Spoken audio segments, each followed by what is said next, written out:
Hello everyone, welcome back to the 15 days challenge of 15 amazing sessions of crop diseases। आज है day 8 जिसके अंदर हमें बात करनी है डिजीजेस ऑफ कॉटन और टबैको के बारे में। 7 डेज हमारे ऑलरेडी कंप्लीट हो गए हैं और हमने अराउंड 14 टू 15 जो क्रॉप्स हैं उनकी डिजीजेस हमने देख ली हैं। तो इफ अगर आपने जाके नहीं देखी है जाके रिवाइज कीजिए बिकॉज डिजीज का टॉपिक बहुत इंपॉर्टेंट एग्जाम के लिए। And let's get start with the today's class. तो अगर आपको किसी भी तरीके का कोई भी डाउट अगर आ रहा है तो यहाँ पर आपको एक नंबर दिया गया है, आप इस पे कांटेक्ट कर सकते हैं and they will resolve your doubts. And let's begin. सबसे पहले हम बात करते हैं कॉटन की डिजीजेस के बारे में। कॉटन की डिजीज के बारे में अच्छा एक चीज, अगर आपको कंटेंट कहीं पर भी कोई भी चीज ज्यादा लग रही है तो आपको ये सब कुछ नहीं पढ़ना है। This is just for the reference. इसके अंदर जो जो चीज बस मैं हाईलाइट करूंगी बस वो की पॉइंट ध्यान रखने हैं, सब कुछ नहीं पढ़ना है इसके अंदर। ठीक है, चलो। अब इसके अंदर सबसे पहले है कि diseases of cotton. Diseases of cotton में पहली बहुत इंपॉर्टेंट डिजीज आती है बिकॉज इसके अलग अलग नाम है तो किसी भी नाम से ही आपको पूछ सकते हैं। सबसे पहले होती है बैक्टीरियल विल्ट। इस बैक्टीरियल विल्ट को हम एंगुलर लीफ स्पॉट भी कहते हैं, इसे ब्लैक आर्म ऑफ कॉटन के नाम से भी जाना जाता है, इसे स्क्वेयर रॉट भी कह देते हैं। ये डिपेंड करता है कि वो कौन से पार्ट के ऊपर इन्फेक्शन शो कर रहा है। ठीक है। अच्छा, अब इनमें से कोई भी नाम से पूछेगा तो आंसर क्या होगा कि what is the causal organism of angular leaf spot या what is the causal organism of black arm of cotton. तो answer will be Xanthomonas campestris pathovar malvacearum. Xanthomonas campestris pathovar malvacearum cause करता है black arm of cotton या angular leaf spot of cotton या फिर square rot of cotton. अब इसको शुरू से देखते हैं कि ये जो बैक्टीरिया होता है ये सीडलिंग स्टेज से लेकर और हार्वेस्ट स्टेज तक यानी बॉल की बर्स्टिंग स्टेज तक ये जो रहता है ये किसी भी स्टेज पर इन्फेक्शन जो है वो कर सकता है। अब सबसे पहले अगर शुरू करते हैं कि सीडलिंग स्टेज में, अब इसके अंदर सभी सिम्टम्स के अंदर एक चीज कॉमन है कि यहाँ पे वाटर सॉक लीजन्स बन रहे हैं। ठीक है, वाटर सॉक लीजन सबके अंदर है। अब सबसे पहले अगर वो सीडलिंग को अफेक्ट करेगा तो सीडलिंग में देखो, एक बस ध्यान से जनरलाइज सुनो, मैं वैसे ही बता देती हूँ आपको। देखो सीडलिंग क्या करेगा, सबसे पहले कॉटिलिडन जो होंगे उनके ऊपर वाटर सॉक लीजन बनते हैं। ठीक है, उस कॉटिलिडन से, कॉटिलिडन है तो वहां से ये सीडलिंग की स्टेम पर इन्फेक्शन जाएगा। ये जाते जाते अब सीडलिंग बेचारी इतनी कमजोर सी तो वैसी होती है, इतनी सेंसिटिव सी, अल्टीमेटली यहाँ तक इन्फेक्शन जाएगा तो वो क्या हो जाएगी, विदर हो जाएगी, टूट के गिर जाएगी और सीडलिंग की डेथ हो जाती है। सेकंड होता है कि जब लीफ के ऊपर आता है जिसे हम एंगुलर लीफ स्पॉट कहते हैं। इसे एंगुलर लीफ स्पॉट क्यों कहा जाता है, बिकॉज यहाँ पर जो वाटर सॉक लीजन्स बनते हैं these are restricted to vein and veinlets. तो एंगल्स यानी कि वेन और वेनलेट्स के एंगल तक ये रिस्ट्रिक्टेड रहते हैं। या सिम्टम पे देखो, यहाँ पे पिक्चर में वो दिख रहे हैं वेन वेनलेट्स वाले एरिया आपको यहाँ पर दिखते हैं। ठीक है जी। अब इसके अंदर क्या रहेगा, डार्क ग्रीन वाटर सॉक से लीजन बनते हैं, धीरे धीरे थोड़े ब्राउनिश कलर के हो जाते हैं। तो लेटेस्ट स्टेजेस में आपको रेडिश ब्राउन दिखते हैं। ठीक है, तब हम इसे कहते हैं एंगुलर लीफ स्पॉट। अगर ये वेनल जो एरियाज है, इसका वेन वाला जो पूरा एरिया है ये हमें कंप्लीटली ब्लैकिश ऊपर दिखने लग जाएंगे, पूरी पट्टियां जो स्पॉट्स कर करके पूरी पट्टी बन जाएगी वहां पे, तो इसे हम कहते हैं वेन बैंडिंग। वहां पर एक ब्लाइटिंग अपीयरेंस आती है हमें, अल्टीमेटली लीफ की क्या हो जाती है, डिफोलिएशन हो जाती है क्योंकि वो ब्लाइटिंग होगी उसमें। अब ब्लैक आर्म ऑफ कॉटन इसको तब बोलते हैं जब सिम्टम्स कहाँ पर आते हैं, सिम्टम्स आते हैं स्टेम पर। ठीक है, तो इसमें भी क्या होगा कि ब्राउन टू ब्लैकिश कलर के वाटर सॉक लीजन्स बनेंगे। कहाँ बनेंगे, स्टेम के ऊपर बनेंगे। तो प्री मैच्योर इसके अंदर ड्रूपिंग होती है, स्टेम जो है पूरी गर्डल हो जाएगी, गल जाएगी, तो वो ड्रूप डाउन हो जाएगी इस तरीके से। इसलिए इसको ब्लैक आर्म ऑफ कॉटन बोलते हैं क्योंकि वो आपको एक ब्लैक ट्विक दिखती है वहां पे वाटर सॉक लीजन्स की वजह से। लास्ट में जब अगर वो कॉटन बॉल्स के ऊपर सिम्टम आते हैं तब हम इसे क्या कहते हैं, स्क्वायर रॉट या फिर बॉल रॉट। इसमें क्या होता है कि बॉल्स के ऊपर वाटर सॉक लेजन्स बनते हैं, धीरे धीरे वो लेजन्स बहुत संकन से होते हैं। जैसे आप कई फ्रूट घर पे लेके आते हो तो वहां पे लेजन्स होते हैं, टमाटर वगैरह के ऊपर आपने देखा होगा, तो ऐसे बड़े सॉफ्टी से ऐसे संकन स्पोर्ट्स बनते हैं उसके अंदर। तो इसमें भी black to brown sunken irregular spots जो है वो बनते हैं। अल्टीमेटली क्या होता है कि धीरे धीरे ये जो स्पोर्ट्स हैं ये पूरी बॉल्स के ऊपर फैल जाएंगे और यहाँ पे क्या होता है, बॉल श्रेड हो जाती है, प्री मेच्योर बर्स्ट हो जाती है। ठीक है, तो ये सब सिम्टम्स होते हैं किसकी वजह से, ज़ैंथोमोनास कैम्पेस्ट्रिस पैथोवर मालवेसियरम की वजह से। अब ये जो पैथोजन होता है this is both soil and seed born. ठीक है, सॉइल बॉर्न भी है, सीड बॉर्न भी है। सॉइल में तो ये डेब्रिस के ऊपर सरवाइव कर जाएगा और सीड के केस में अगर हम बात करते हैं तो सीड कॉट के ऊपर जो स्लाइमी फज होता है, स्लाइमी मास होता है, ये उसके ऊपर क्या कहता है, सरवाइव करता है। ठीक है, सेकेंडरी स्प्रेड जो इसका होता है वो विंड के थ्रू, क्योंकि हमें पता है कि जो बैक्टीरिया है वो एक्टिव इन्वेडर नहीं है, उसे कोई ना कोई एक पैसिव एक सोर्स चाहिए उसको स्प्रेड करने के लिए। तो सेकेंडरी स्प्रेड इसका इधर थ्रू द रेन स्प्लैश या इरिगेशन वाटर, कोई इंसेक्ट किसी भी चीज के थ्रू हो सकता है, चाहे कोई इंप्लीमेंट्स हैं उनके थ्रू हो सकता है। फेवरेबल कंडीशन की बात करते हैं तो थोड़ा हाई टेम्परेचर वाले टाइम पे ये ज्यादा रहता है। सो लाइक सॉइल टेम्परेचर 28, ठीक है, और 30 प्लस के टेम्परेचर के अंदर ही ज्यादा रहता है। पोटेशियम की डेफिशिएंसी होती है, पोटेशियम वैसे थोड़ा रेजिस्टेंस से रिलेटेड होता है, तो काफी सारी डिजीज ऐसी होती है कि अगर पोटेशियम की डेफिशिएंसी आ गई तो उसकी वजह से ही काफी सारी डिजीजेस जो है वो हो जाती है। चलिए, अब मैनेजमेंट की बात करते हैं तो कॉटन की मोस्टली जितनी डिजीज होती है उनके मैनेजमेंट में एक चीज तो कॉमन आती है कि जिसके अंदर हम पढ़ते हैं डीलिंटिंग ऑफ कॉटन। तो डीलिंटिंग ऑफ कॉटन किसकी वजह से की जाती है? With the help of concentrated sulphuric acid. तो डीलिंटिंग किसकी मदद से की जाती है? कंसंट्रेटेड सल्फ्यूरिक एसिड की वजह से।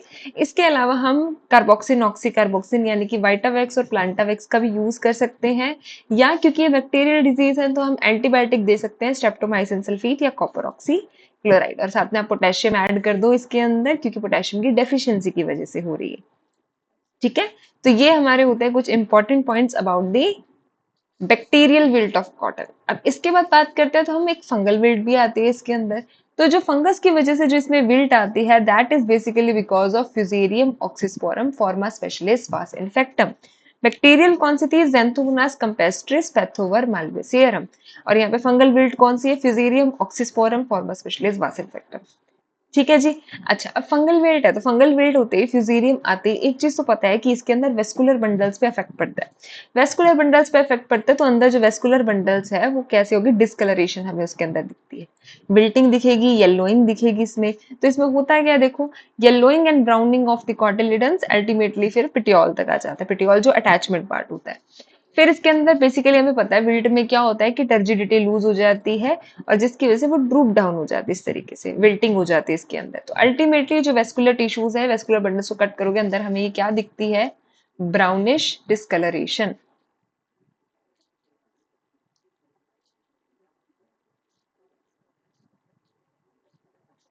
ओके, तो जिस भी प्लांट्स के अंदर ये आती है वो प्लांट्स हमें स्टंटेड दिखते हैं, वो प्लांट्स के अंदर जो बॉल्स बनती हैं उनका नंबर जो है वो रिड्यूस हो जाता है। ठीक है, सर्वाइवल और मोड ऑफ स्प्रेड की बात करते हैं तो फिजेरियम हमें पता है कि ये सॉइल बॉर्न फंगस है, तो ये सेप्रोफिटिकली सॉइल के अंदर सर्वाइव कर सकता है। इसके मेनली जो रेस्टिंग स्पोर्स बनते हैं दैट आर क्लेमाइडोस्पोर्स। तो प्राइमरी स्प्रेड जो है ये इसका भी सीड के थ्रू भी हो सकता है एंड सॉइल के थ्रू भी हो सकता है। तो दोनों बैक्टीरियल विल्ट और फंगल विल्ट दोनों ही सीड बॉर्न भी है, सॉइल बॉर्न भी है। तो सीड के थ्रू भी इनका स्प्रेड रहता है, डोरमेंट हाइफी के फॉर्म में वहां रह सकती है, या फिर सॉइल के अंदर भी ये क्लेमाइडोस्पोर्स की फॉर्म में रह सकती हैं। तो ये इंटरनली एक्सटर्नली सीड बोर्न भी होता है, ये सॉइल बोर्न भी होता है, और इसका सेकेंडरी स्प्रेड कोनिडिया के थ्रू हो गया क्योंकि फिजेरियम है, या फिर विंड और इरिगेशन वाटर के थ्रू इसके कोनिडिया का स्प्रेड आगे हो सकता है। ठीक है, तो बेसिकली कोनिडिया करेंगे किसकी मदद से होगा? विंड या इरिगेशन वाटर के थ्रू होगा। अच्छा, फेवरेबल कंडीशंस क्या है इसके लिए? फेवरेबल कंडीशन, अब देखो हमें पता है कॉटन जो है ये ब्लैक सॉइल, क्ले सॉइल्स के अंदर ज्यादा रहता है। ठीक है, तो उस हिसाब से कंडीशन इसकी होती है यहाँ पे। तो अगर हमें पता है कि क्ले सॉइल्स में क्या होता है कि सडनली अगर वहाँ पे आपको क्रैक्स दिखने लग जाते हैं, कंप्लीटली ड्राई, अचानक वहाँ पे मॉइस्ट है, अचानक वहाँ ड्राई हो गई कंडीशंस, तो वहाँ पे क्या होगा? इस तरीके से क्ले पत्थर से अलग अलग टुकड़े ही दिखने लग जाते हैं, टूट जाते हैं वो पीस। तो यहाँ पे भी क्या होता है कि अगर रेन्स के जस्ट बाद हॉट एंड ड्राई पीरियड आ जाता है तब वहाँ पे ये जो रहती है डिजीज ही ज्यादा रहती है। ठीक है, हैवी ब्लैक सॉइल्स जहाँ पे अल्कलाइन सॉइल्स जो होते हैं, ब्लैक सॉइल्स जो होते हैं, वहां पे ये डिजीज ज्यादा मिलती है। और अल्टीमेटली अगर आप जुडिशियस यूज नहीं करोगे फर्टिलाइजर का, फर्टिलाइजर की ओवरडोज की वजह से डिजीज वैसे ही ज्यादा रहती है वहां पे। ठीक है, इसके अलावा अगर कोई निमाटोड ने इंजरी कर दी, ठीक है, इसके अलावा एश विविल होता है वहां पे, उस एश विविल की ग्रब्स की वजह से इंजरी हो गई तो भी ये जो वुंड्स के थ्रू ये क्या है? पेनिट्रेट कर जाते हैं, मतलब इन्फेक्शन जो है वुंड्स की वजह से बढ़ जाता है। अगर हम मैनेजमेंट की बात करें तो इतना सब आपको नहीं दिखना, तो देखो इसमें आपको सेम वही डीलिंटिंग करवानी है, एसिड डीलिंटिंग करवानी है। हमें इसके अंदर ऑर्गेनिक मेन्योर्स का हमें यूज करना है अल्कलिनिटी को बैलेंस करने के लिए। हमें इसमें मिक्स्ड क्रॉपिंग करवानी है, किसी भी तरीके का डेब्रिस नहीं रखना है। हम इसमें बैसिलस और ट्राइकोडर्मा दोनों का यूज कर सकते हैं। सो बैसिलस सब्टिलिस और ट्राइकोडर्मा एस्पेरलम जो है हम इसके अंदर यूज करते हैं for the case of fusarium wilt in cotton. ठीक है, चलो अब इसमें क्या पढ़ा हमने कि जो फंगल विल्ट होती है कॉटन में that is because of fusarium oxysporum फॉर्मा स्पेशलिस वास इन्फेक्टम। अब इसमें येलोइंग होगी, ब्राउनिंग होगी, अल्टीमेटली हमें पता है कि फ्यूजेरियम की वजह से वेस्कुलर बंडल्स अफेक्ट हो रहे हैं, टर्जिडिटी लूज हो रही है, ड्रूप डाउन हो जाते हैं, वेस्कुलर डिस्कलरेशन हमें मिलती है। ये सॉइल के अंदर भी सेप्रोफिटिकली क्लेमाइडोस्पोर्स वगैरह के थ्रू रह सकता है, ये सीड के अंदर भी रह सकता है। फिर हमने देखा कि इसको कैसे टाइप की कंडीशंस चाहिए कि क्ले सॉइल हो, ब्लैक सॉइल हो, एल्कलाइन कंडीशंस हो, इन्हें ज्यादा चाहिए। ओवरडोज हो गया अगर फर्टिलाइजर्स का तो ये ज्यादा होता है, या अगर निमाटोड या कोई ग्रब ऑफ एश वेवेल ने इंजरी की है उसकी वजह से भी इन्फेक्शन जो है ये ज्यादा होता है। फेवरेबल कंडीशंस है। मैनेजमेंट की बात करो तो डेब्रेस, कोई कोलेट्रल होस्ट, कोई नॉन होस्ट प्लांट, कुछ भी जिसपे भी वो सर्वाइव कर सकता है उसे वहां से रिमूव करो, यानी क्लीन आपको सैनिटेशन रखनी है वहां पे। उसमें आप ऑर्गेनिक मैन्योर्स ऐड करो। इसके अंदर हम बैसिलस और ट्राइकोडर्मा स्पेरिलम का यूज कर सकते हैं फॉर द सीड ट्रीटमेंट, या फिर हम सॉइल में भी यूज कर सकते हैं इसे। ठीक है, चलो नेक्स्ट होते हैं वर्टिसिलियम विल्ट। वर्टिसिलियम की वजह से भी विल्ट आती है, तो इसमें हमने तीनों देख ली ना इसके अंदर, कि बैक्टीरिया की वजह से यानी ज़ैंथोमोनास की वजह से भी आ गई, फंगल विल्ट के अंदर फ्यूजेरियम की वजह से भी होती है एंड वर्टिसिलियम की वजह से भी होती है। अब वर्टिसिलियम के अंदर एक क्वेश्चन तो डायरेक्टली इसके अंदर आपका बन जाता है कि tiger stripe symptom belongs to. तो यहाँ पे मोस्ट इंपॉर्टेंट जो बनता है ये टाइगर स्ट्राइप की, जैसे आप देख सकते हो टाइगर स्ट्राइप का मतलब है कि वेन्स के बीच वाले एरियाज, वेंट्रवेनल एरियाज आपको एक अलग सी ब्लीचिंग दिखती है, तो एक अलग सा पैटर्न बन जाता है। टाइगर क्लो लाइक सिम्टम या टाइगर स्ट्राइप लाइक सिम्टम जो है ये इसके अंदर बनते हैं। So this is specific character of due to the verticillium. Tiger claw like या टाइगर स्ट्राइप लाइक सिम्टम बनते हैं इसमें। अब इसमें क्या होता है कि ये लेटर स्टेजेस में आती है, जो वर्टिसिलियम आती है लेट स्टेजेस में आती है, जब स्क्वायर या बॉल फॉर्मेशन का टाइम होता है। तो यहाँ पे जो वेन्स होती हैं वो उनकी ब्रॉन्जिंग होने लग जाती है। और ये देखो इंटरवेनल जो क्लोरोसिस है, हम यहाँ पे क्या दिख रहा है, इंटरवेनल एरियाज के अंदर हमें ब्लीचिंग दिख रही है, स्क्रॉचिंग दिख रही है, इसके अंदर क्लोरोसिस दिख रही है। तो इसमें अल्टीमेटली कैसा बन जाता है, टाइगर स्ट्राइप लाइक सिम्टम या टाइगर क्लो लाइक सिम्टम बनता है। ठीक है। अच्छा, अब इसके अंदर हमें पता है कि वर्टिसिलियम जो होता है, फ्यूजेरियम और वर्टिसिलियम में एक मेजर ये डिफरेंस होता है। एक डिफरेंस तो ये होता है कि फ्यूजेरियम में ब्राउन कलर की डिस्कलरेशन बनती है, वर्टिसिलियम के अंदर थोड़ी पिंकिश डिस्कलरेशन होती है। एक इंपॉर्टेंट डिफरेंस होता है कि फ्यूजेरियम के अंदर क्या बनते हैं, micro macro conidia and chlamydospores, जबकि वर्टिसिलियम के अंदर माइक्रोस्क्लेरोशिया बनते हैं। तो ये ध्यान रखना कि वर्टिसिलियम जो है ये माइक्रोस्क्लेरोशिया बनाता है, इंपॉर्टेंट, माइक्रोस्क्लेरोशिया। ठीक है, यहाँ पर भी मेंशन है। और इसके माइक्रोस्क्लेरोशिया डेब्रिस पर या सॉइल के अंदर अप टू 14 ईयर्स तक सरवाइव कर सकते हैं। तो सीड भी इन माइक्रोस्क्लेरोशिया को कैरी कर सकता है अपने फर्स्ट के ऊपर। तो प्राइमरी स्प्रेड इसका बेसिकली हम देखें तो सॉइल मेजरली है, इसके अंदर सॉइल है। ठीक है, सेकेंडरी स्प्रेड इसके बाद कॉन्टैक्ट के थ्रू, इरिगेशन वाटर के थ्रू ये स्क्लेरोशिया जो है ये मूव कर जाएगा। चलो, फेवरेबल कंडीशन इसको चाहिए लो कंडीशन। अब उन दोनों से बिल्कुल अलग होगी, वो दोनों ही हाई के थे। तो इसमें अब ध्यान रखो, देखो कैसे याद रखना है कि फ्यूजेरियम वालों को 20 टू 30 के नियर अबाउट का टेम्परेचर चाहिए। जो पहले बैक्टीरियल हमने देखी थी उसके अंदर जो एटमॉस्फेरिक था दैट वाज अबव 28, तो वो 28 के बाद वाले में था, वो और भी ज्यादा था। और जो ये रहती है आपकी वर्टिसिलियम वाली है, इसको बहुत कम टेम्परेचर चाहिए इनके कंपैरेटिवली, 15 टू 20। तो 15 to 20 degree Celsius verticillium wilt का है, उसके बाद 20 टू 30 फ्यूजेरियम विल्ट का है, 28 के बाद 32 35 तक जाता है आपका, 40 तक भी चला जाता है बैक्टीरियल का। ठीक है, तो तीनों का टेम्परेचर हो गया। तो लो लाइंग एरियाज के अंदर, इल ड्रेन्ड सॉइल्स के अंदर जहां पानी खड़ा रहेगा या जहां पे नाइट्रोजन बहुत ज्यादा डाल दिया, एल्कलाइन कंडीशंस बहुत ज्यादा है, ये फ्यूजेरियम और वर्टिसिलियम दोनों में ही कॉमन आ गया कि जहां पर एल्कलाइन कंडीशंस ज्यादा होती है वहां फ्यूजेरियम विल्ट और वर्टिसिलियम विल्ट दोनों ही कॉटन में ज्यादा रहती है। ठीक है, तो मैनेजमेंट में ऑलमोस्ट वही सेम चीजें हैं कि आपको एफआईएम डालनी है, हमें बैसिलस, हमें ट्राइकोडर्मा यूज करना है, मिक्स क्रॉपिंग करनी है, सेम मैनेजमेंट है। बस इसमें ध्यान रखना कि वर्टिसिलियम डहेली की वजह से होता है, टाइगर स्ट्राइप लाइक सिम्टम बनते हैं, माइक्रोस्क्लेरोशिया बनता है। 3 पॉइंट बहुत इंपॉर्टेंट है और लो टेम्परेचर में होती है। ठीक है, चलो नेक्स्ट आते हैं इसके अंदर Alternaria. Alternaria leaf blight, that is because of Alternaria macrospora. Alternaria blight किसकी वजह से होती है, अल्टरनेरिया मैक्रोस्पोरा। तो इसके अंदर क्या होता है, सीडलिंग स्टेज अफेक्ट करते हैं इसके अंदर, तो छोटे छोटे रेडिश ब्राउन कलर के सर्कुलर स्पॉट्स बनते हैं। ठीक है, प्राइमरी लीव्स के ऊपर रेड ब्राउन कलर के स्पॉट्स जो हैं वो अल्टरनेरिया की वजह से बनते हैं। ये जो है ये कॉलर रीजन को भी अफेक्ट करता है, क्योंकि जो ग्राउंड के पास वाला रीजन है इसका कॉलर रीजन को भी अफेक्ट करता है। स्टेम को गर्डल कर देता है, विल्टिंग हो जाती है, डाई हो जाते हैं, मतलब इसमें हर एक सिम्टम आएगा जो कॉमन हम पढ़ रहे हैं। ठीक है, अब इसके अंदर क्या स्टेम स्प्लिट हो जाती है अल्टीमेटली लीफ लाइट की वजह से।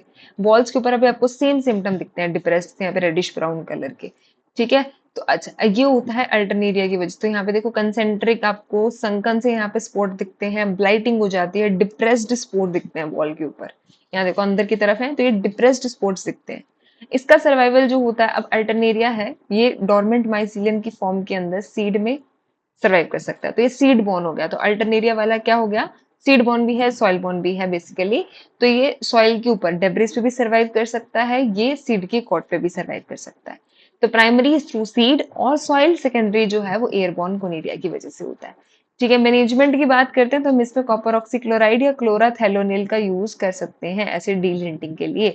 तो मैंने कहा था कि एसिड डीलिंटिंग जो है ये इसके अंदर आपको हर एक डिजीज के अंदर मिलेगी। तो डेब्रिस पे अगर सर्वाइव कर सकता है तो डेब्रिस को रिमूव करो, कोई भी वीड होस्ट है तो उसको रिमूव कर दो। एसिड डिलिंटिंग के लिए हम क्लोरोथेलोनिल का यूज कर सकते हैं, या फिर हम पॉल फॉर्मेशन के टाइम पे ज्यादा रहती है तो उस टाइम पे हम कॉपर ऑक्सीक्लोराइड का स्प्रे जो है वो कर सकते हैं। क्लियर है जी?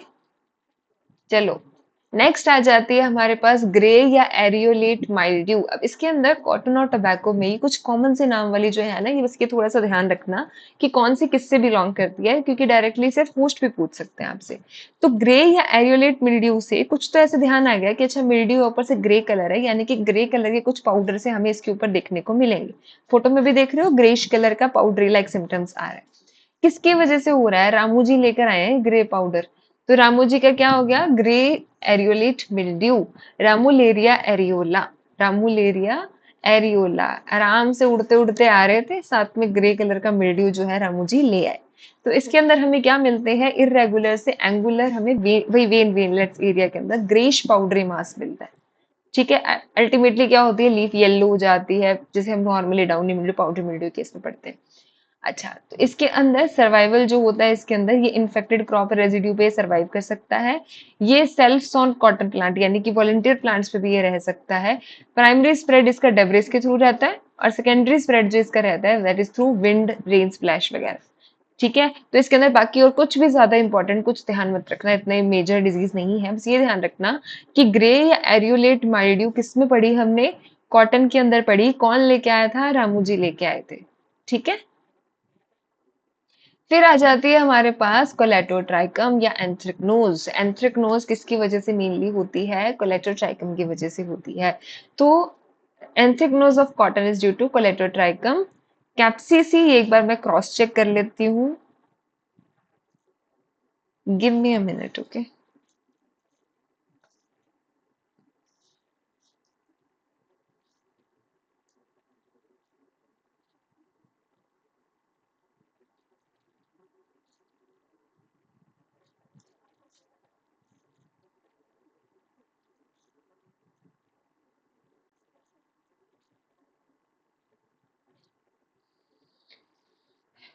Okay, sorry.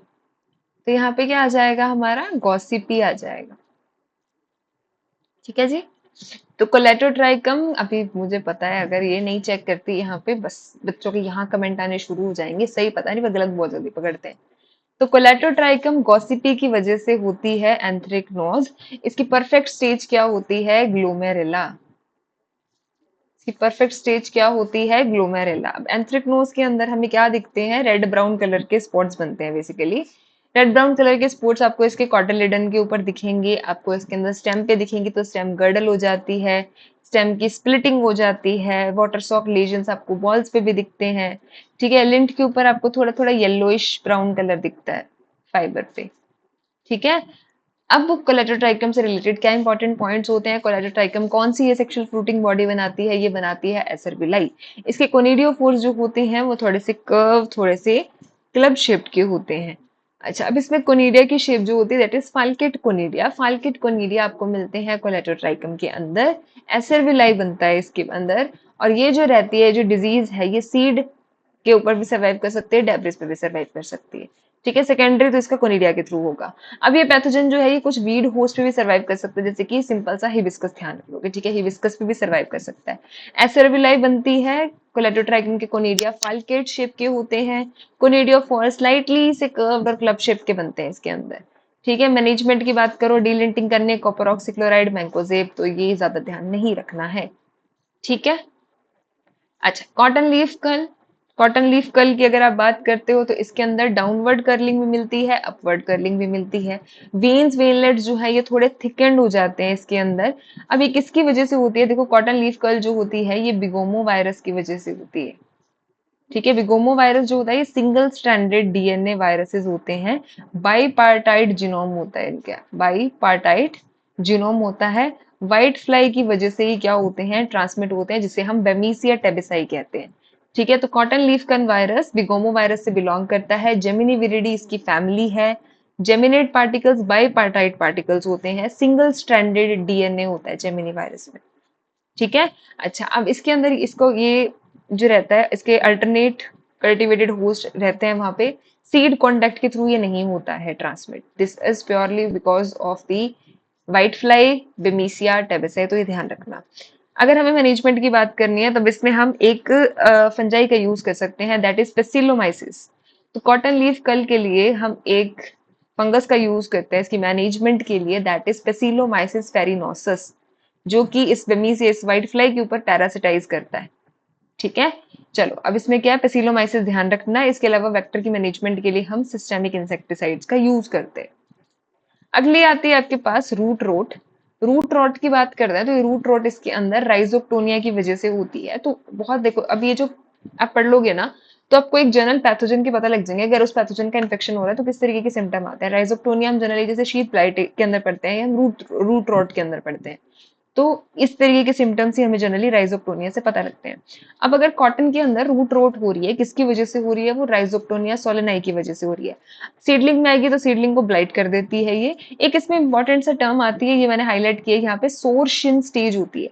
तो डिफरेंट डिफरेंट स्टेज पे जब अफेक्ट करती है उसके हिसाब से इसको नाम दिया। अगर जर्मिनेटिंग सीडलिंग्स को अफेक्ट कर गई है, ठीक है, तो वहां पे आपको ब्लैकिश लीजन दिखेंगे, अल्टीमेटली सीडलिंग की डेथ हो जाती है। ठीक है। अच्छा, अब इसके अंदर आपको क्या है कि सोर शिन स्टेज, अगर 4 to 6 वीक ओल्ड प्लांट है ये, तब वहां पे क्या होता है कि डार्क रेड कलर के कैंकर्स बनते हैं वहां स्टेम के पास। सॉइल सरफेस है यहाँ पे, तो इसके पास वाली जो स्टेम होती है 4 to 6 वीक ओल्ड प्लांट की, तो वहां पर क्या होता है, रेडिश ब्राउन कलर के कैंकर बन जाते हैं। ठीक है। दरदरा सा हो जाता है, सॉफ्ट स्किन नहीं रहती, सोर सोर रहती है, तो सोर शिन स्टेज। ठीक है। सोर शिन स्टेज हमें कब मिलती है, 4 to 6 वीक ओल्ड प्लांट्स के अंदर डार्क रेड कलर के कैंकर बनते हैं सॉइल के पास वाली स्टेम के ऊपर। तो वहां पे अल्टीमेटली कॉलर रीजन से वो पार्ट जो होता है वो ब्रेक डाउन हो जाता है, तो पूरा प्लांट ही अल्टीमेटली ड्राई हो जाता है इसके अंदर। ठीक है। पैथोजन जो होता है हमें पता है राइजोक्टोनिया है, स्क्लेरोशिया बनाता है। फेवरेबल कंडीशंस की बात करते हैं तो इन जैसों को क्या चाहिए होता है कि ड्राई वेदर के जस्ट बाद में बारिश। पहले वाले में हमने क्या पढ़ा था, बारिश के जस्ट बाद में ड्राई वेदर। तो ऐसी ऐसी कंडीशंस जो रहती है ये ऑप्टिमल रहती है इनके लिए। वही अगर इंजरी के थ्रू हो गया तो एश विविल के ग्रब्स के थ्रू। तो एक ध्यान रखना कि एश विविल जो हो गया ये किससे रिलेटेड इंपॉर्टेंट हो गया, कॉटन से रिलेटेड पेस्ट हो गया। ये ध्यान रखना अगर कुछ जर्नल का क्वेश्चन बन जाता है तो। अच्छा, अब ये रहती है आपकी सॉइल के अंदर, क्योंकि स्क्लेरोशिया अगर दैट मीन्स की स्क्लेरोशिया की फॉर्म में सर्वाइव करेगी, टेंशन ही खत्म है। मैनेजमेंट के अंदर हम ट्राइकोडर्मा का यूज कर सकते हैं इसमें। एफआईएम डालो आप इसमें और सोइंग टाइम एडजस्ट करो। इसके अलावा आपको इंटरक्रॉपिंग करने किससे, सोरगम से या फिर मोठ बीन से। ठीक है। तो जो बिल्कुल डिफरेंट पॉइंट्स है ना, सिर्फ उनको ध्यान रखो। जनरलाइज आप एक टाइम के बाद लिखा होगा, आपको पता है राइजोक्टोनिया में क्या बनता है, स्क्लेरोशिया बनता है। इसके मैनेजमेंट के अंदर हम क्या कर सकते हैं, हम इंटरक्रॉपिंग कर सकते हैं विद सोरगम और मोठ बीन। तो रूट रॉट किसकी वजह से कॉटन में हो रही है, due to the Rhizoctonia solani. इसके अंदर एक मेजर हमें पता है सीडलिंग स्टेज पे करता है, या फिर उसके बाद अगर 4 to 6 वीक ओल्ड प्लांट है तो यहाँ पे सोरशिन स्टेज बनेगी, जिसका मतलब क्या हुआ कि सॉइल सरफेस के पास वाली जो स्टेम होती है वहां पर हमें रेड ब्राउन कलर का कैंकर दिखता है। अल्टीमेटली कॉलर रीजन वहां पर ब्रेक डाउन हो जाता है, ड्राइंग हो जाती है प्लांट की। स्क्लेरोशिया बनाता है, स्क्लेरोशिया की फॉर्म में ये सर्वाइव करता है। इसे ड्राई वेदर के बाद में अचानक बारिश आ जाती है, वो टेम्परेचर वो कंडीशंस इसके लिए फेवरेबल होती है। एश विविल जो ग्रब्स हैं उसके वुंड की वजह से भी ये इसको डिजीज को इन्फेक्शन को फेवर करता है। ठीक है। इसके लिए हम इंटरक्रॉपिंग कर सकते हैं with sorghum and moth been, जिसका मेजर पर्पज होता है क्यों कि अगर सॉइल टेम्परेचर को हमें लोअर करना है, सॉइल टेम्परेचर को लो करने के लिए इसके अंदर इंटरक्रॉपिंग की जाती है with sorghum and moth bean. Okay. Next आता है हमारे पास इसके अंदर बॉल रॉट का fungal complex. Boll rot fungal complex, अब कई सारे फंजाई के कॉम्बिनेशन से यहाँ पे बॉल रॉट होती है, कई सारे मल्टीपल पैथोजन यहाँ दिखेंगे। तो इसके अंदर आपको फ्यूजेरियम भी दिखता है, इसमें आपको कोलेडोट्राइकम भी दिखता है, इसमें एस्परजिलस भी होता है, इसमें राइजोपस भी होता है, इसमें बोट्राइडोडिप्लोडिया भी होता है। तो मल्टीपल पैथोजन की वजह से इसके अंदर आती है रूटिंग। तो इसके अंदर बेसिकली आपको कुछ नहीं है, यहाँ पे क्या बॉल रोट है, दैट मीन्स की सिर्फ बॉल फॉर्मेशन स्टेज पर आएगी। तो यहाँ पे क्या दिखेगा आपको, ब्राउन टू ब्लैक डॉट्स दिखेंगे जो आपको बॉल्स के ऊपर दिखते हैं। धीरे धीरे ये क्या रहता है, ये पूरे उसको कवर करते हैं और सीड के अंदर तक जाके अल्टीमेटली रोटिंग कर देते हैं। सीड बिल्कुल खत्म इसके अंदर, इतने सारे पैथोजन एक साथ अटैक करते हैं, अल्टीमेटली सीड्स की पूरी रोटिंग हो जाती है। वो बॉल जो है वो कभी बस्ट ओपन होती नहीं है, अंदर ही खत्म हो जाती है, वो पूरी फॉल ऑफ हो जाती है। ठीक है। अब इसके अंदर कई सारी फ्रूटिंग बॉडीज भी दिखती हैं। आप देखो यहाँ पे कलेटो आ गया, एसरविलाई बन जाएगी, फ्यूजेरियम है, स्पोरोडोकियम बन सकता है। तो डिफरेंट डिफरेंट ये इसके अंदर है, तो अलग अलग फ्रूटिंग बॉडीज भी इसमें हमें दिख सकती है। तो इसके अंदर भी आपको क्या चाहिए कि उस टाइम पे अगर हैवी रेनफॉल हुई फ्लावरिंग या बॉल फॉर्मेशन स्टेज के अंदर, तो वहां पे हैवी रेनफॉल हुई तो वो इसे फेवर करती है। स्पेशली रेड कॉटन बग इसके अंदर मेजर पेस्ट है, जो इसके अंदर इसके इन्फेक्शन में रोल प्ले कर रहा है, जिसका नाम होता है डिस्टर्कस सिंगुलेटा। एक सिंगल रेड कलर का बग आएगा और नुकसान पहुंचा के बॉल्स को चला जाएगा। ठीक है, सिंगल है वो, सिंगुलेटा। ठीक है, डिजीज की बात करें तो ये फंगस इन्फेक्टेड बॉल्स के अंदर ही सर्वाइव कर जाता है, और इंसेक्ट जो है वो इसके स्प्रेड में रोल प्ले करते हैं। ठीक है, सेकेंडरी इसका कोनेडिया के थ्रू हो जाता है।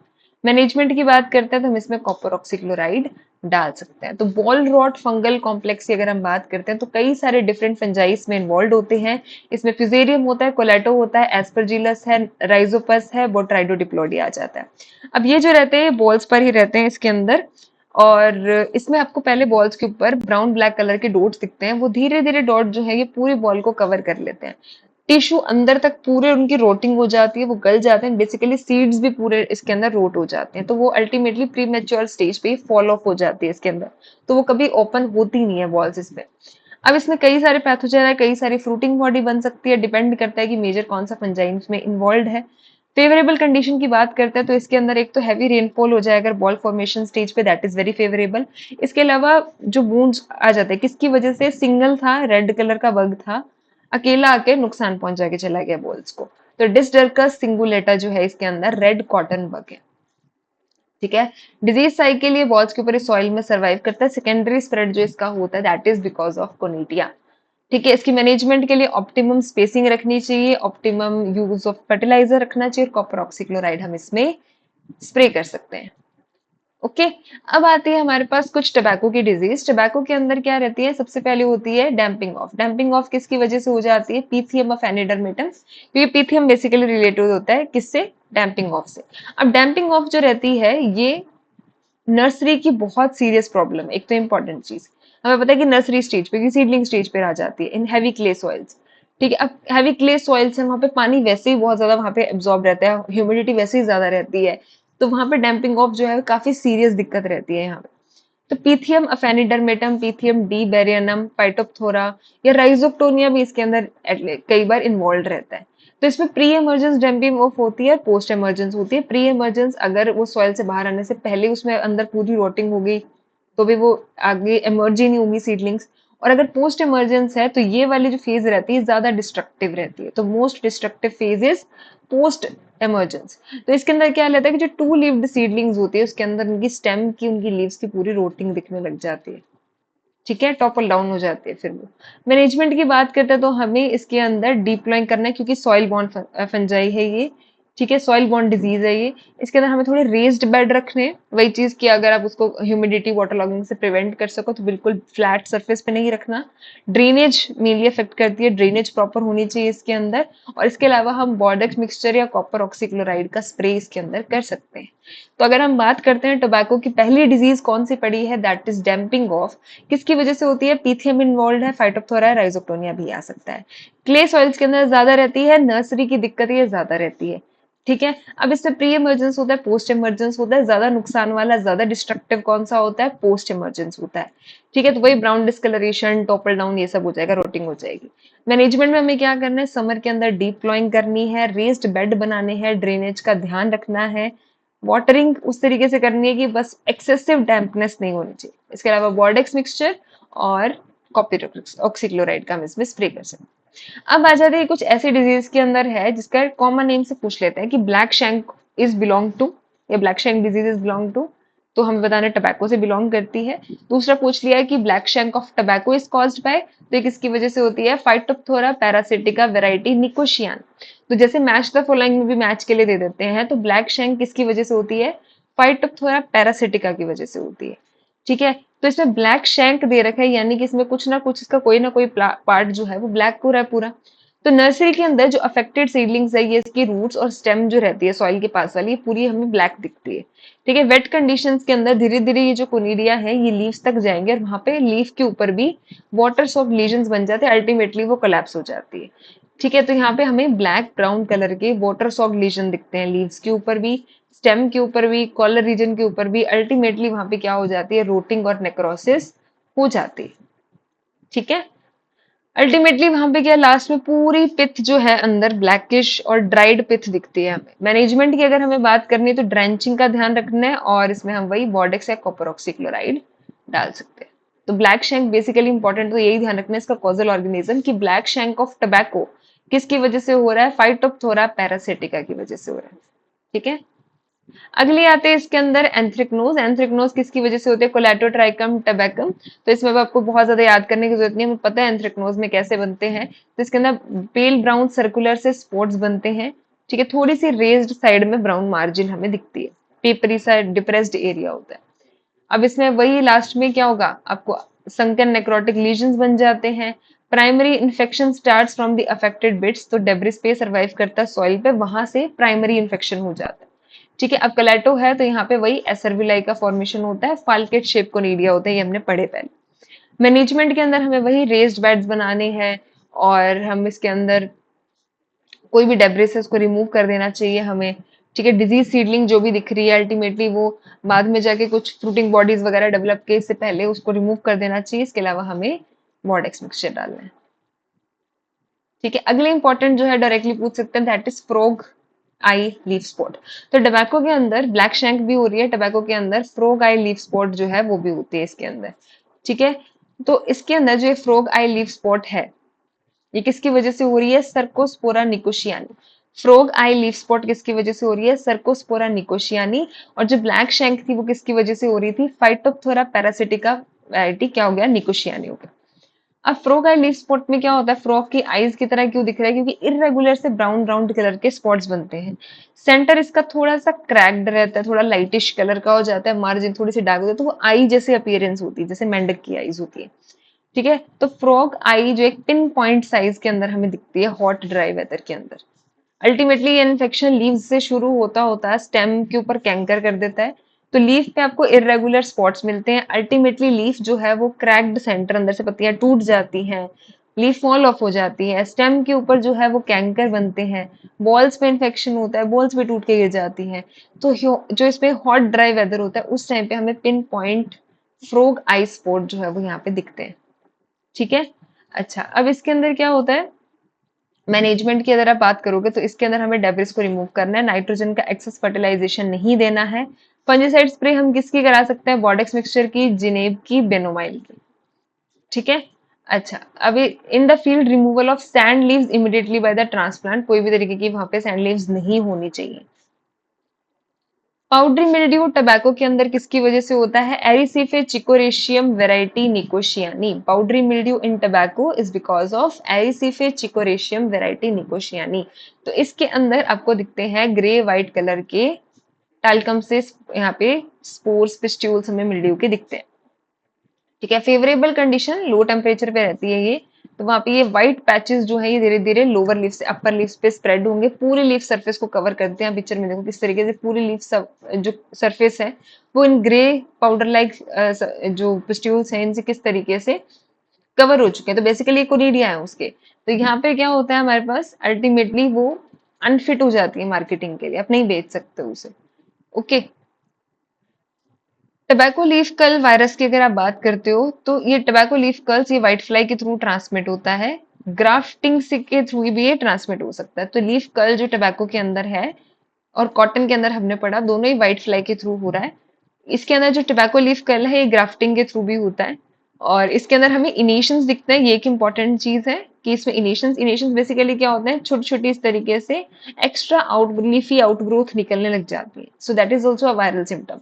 तो इनेशंस दिखने लग जाते हैं इसके अंदर लोअर लीफ सरफेस के पास। अल्टीमेटली स्टंटिंग होती है, ट्विस्टिंग कर्लिंग हो जाती है। मैनेजमेंट के लिए एक तो हमें ध्यान रखना है कि टबैको लीफ कर्ल जो है इसकी मैनेजमेंट के लिए हम बैरियर क्रॉप लगा सकते हैं, कौन सी, सिस्बेनिया। तो टबैको लीफ कल वायरस के अंदर हम सिस्बेनिया को एज अ बैरियर क्रॉप जो है इसके अंदर यूज कर सकते हैं। हम इसमें स्टिकी ट्रैप लगा सकते हैं इसकी ऑयल लगा के। स्प्रे हम किसका कर सकते हैं? हम क्लोरोपायरिफोस, मोनोक्रोटोफोस या एसिफेट इनका कर सकते हैं। ये बैंड हो रखे हैं तो इनको नहीं करेंगे हम। ठीक है, मोनोक्रोटोफोस को बैन किया गया तो इसको नहीं किया जाएगा। अच्छा, अभी की ये इंपॉर्टेंट रहता है आपके लिए औरोबैंकी। तो हम देखो इसमें क्या पढ़ते हैं, जो फेनेरोगेमिक प्लांट पैरासाइट पढ़ते हैं, हम 4 पढ़ते हैं। क्लॉस, ये होता है कस्कटा, ये होता है लोरेंथस, ये होता है औरोबैंकी, ये है स्ट्राइका। तो ऊपर स्टेम होता है तो ये टोटल स्टेम पैरासाइट, ये होता है पार्शियल स्टेम पैरासाइट, ये टोटल रूट पैरासाइट, ये पार्शियल रूट पैरासाइट। ठीक है, कस्कटा ये जनरली आपको अल्फा अल्फा अनियन इनके ऊपर दिखता है, या ऑर्नामेंटल प्लांट्स पे भी दिखता है कस्कटा। लोरेंथस जो होता है ये हमें जनरली किसके ऊपर दिखता है? मैंगो पे, फाइकस के ऊपर आ जाता है। औरोबैंकी जनरली हमें टबैको, टमाटो, ब्रिंजल, ठीक है, इनके ऊपर दिखता है। और स्ट्राइगा जो है ये हमें सॉर्गम, पर्ल मिलेट, इनके अंदर मिलता है। तो यहाँ पे औरोबैंकी है, तो औरोबैंकी जो पैरासिटिक प्लांट है ये टबैको इसका एक मेजर होस्ट रहता है। तो औरोबैंकी को हम जनरली ब्रूम रेप कहते हैं इंग्लिश के अंदर। इसके अलावा से टोकरा, वकुम्बा, बकुम्बा, बहुत सारे नाम इसको बोला जाता है। ठीक है, तो ये हमारा क्या होगा? टोटल रूट पैरासाइट हो गया। ओके, तो ये टबैको की रूट से कंप्लीट नरिशमेंट जो है वो होस्टोरिया के थ्रू ये ले लेता है। अब इसमें हमें सिम्टम्स जो है क्या दिखता है? विल्टिंग, ड्रूपिंग लीव्स जो है ये फर्स्ट इंडिकेशन होती है। अगर अंडरग्राउंड इन्फेक्शन हो गया तो इसके अंदर विल्टिंग होने लगेगी, ड्रूप होने लगेंगे, और अर्ली में लीव्स जो है वो रिप्ड दिखने लगेंगे आपको। अच्छा, अब इसके अंदर क्या रहता है? अगर आपके पास स्पीशीज मेनली कौन सी है? औरोबैंकी सेरनुआ इसके अंदर है। टबैको के लिए ज्यादा सीरियस रहती है, सोलोनेसी फैमिली के लिए औरोबैंकी सेरनुआ। अच्छा, इसके अलावा आपको ध्यान रखना है इसके अंदर स्टिमुलेटेड जर्मिनेशन किसकी वजह से? चिलीज है अगर वहां पे, उसकी वजह से ये स्टिमुलेट हो जाता है। और इसके अलावा यहाँ से क्या होता है, कुछ रूट से एक्सुडेट्स निकलते हैं जो इसको मतलब एक तरीके से स्टिमुलेट करते हैं इसकी ग्रोथ को, औरोबैंकी की ग्रोथ को। ठीक है, तो कुछ विटामिन होते हैं जो इसे स्टिमुलेट करते हैं। तो बेसिकली हम कह सकते हैं कि टबैको की रूट से कुछ एक्सुडेट्स निकलते हैं जो इसे स्टिमुलेट करते हैं। बेसिकली ये टोटल रूट पैरासाइट है, तो उसके रूट्स से स्टिमुलेट होना बहुत सिंपल सी चीज है कि वहां से स्टिमुलेट होगा, कि उसका मेजर होस्ट है ये। तो इसके susceptible host generally tobacco, tomato, brinjal, safflower जो है ये औरोबैंकी के मेजर होस्ट रहते हैं। तो औरोबैंकी सेरनुआ इसकी एक मेजर स्पीशीज है that is restricted to solanaceae. ठीक है, अच्छा, अब इसमें क्वेश्चन ऐड करना शायद रह गया है, तो आप मुझे इसके अंदर एक तो ये चीज बताना कि ब्लैक शैंक और फ्रॉग आई लीफ स्पॉट जो है उनका कॉजल ऑर्गेनिज्म आप लिख के कमेंट बॉक्स में डालेंगे। एंड इसके अलावा आप मुझे ये बताएंगे कि फ्यूजेरियम और वर्टिसिलियम विल्ट के अंदर दोनों में से वर्टिसिलियम जो है ये कौन से तरीके के स्पोर्स जो है वो बनाता है, और फ्यूजेरियम कौन से स्पोर्स बनाता है। ठीक है, तो एक आपका आज के लिए क्वेश्चन आपको बताना है फ्रॉग लीफ स्पॉट का कौन सा है, आपको बताना है कि ब्लैक शैंक किसकी वजह से होता है, आपको ये बताना है कि वर्टिसिलियम विल्ट के अंदर किस तरीके के स्पोर्स बन रहे हैं, आपको ये बताना है। अब एक इंपॉर्टेंट चीज, एक तो अगर आपको ये पीडीएफ चाहिए तो आपको क्या भरना है यहाँ पे? गूगल फॉर्म को फिल करना है, इंपॉर्टेंट चीज। दूसरी चीज, अगर आपको मॉक टेस्ट देने हैं तो बहुत कंप्लीट सब्जेक्ट वाइज, आपके फुल सिलेबस वाइज आपके पास मॉक टेस्ट जो है वो आप एग्रीडिक्ट की साइट विजिट कर सकते हैं, वहां पर मॉक टेस्ट अवेलेबल है। तो आप जाइए, और अगर आप मॉक बूस्ट ये कूपन कोड लगाते हैं तो आपको ये सारे टेस्ट इन जस्ट ₹499 जो है ये आपको मिल जाएंगे। And those are preparing for the 2026 exams, तो हमारे पास डिफरेंट डिफरेंट कोर्सेज के डिफरेंट डिफरेंट कोर्सेज जो है वो अवेलेबल हैं हर एग्जाम के लिए। ठीक है, तो आप जा सकते हैं, आप साइट को विजिट कर सकते हैं, उसके अंदर आपको सारी डिटेल्स होंगी। एंड स्टिल अगर आपको कोई भी डाउट रहता है तो आप इस नंबर पर कॉन्टेक्ट कर सकते हैं। Okay. See you in the day 9. Until then, keep revising. Stay calm. All the best. Thank you so much.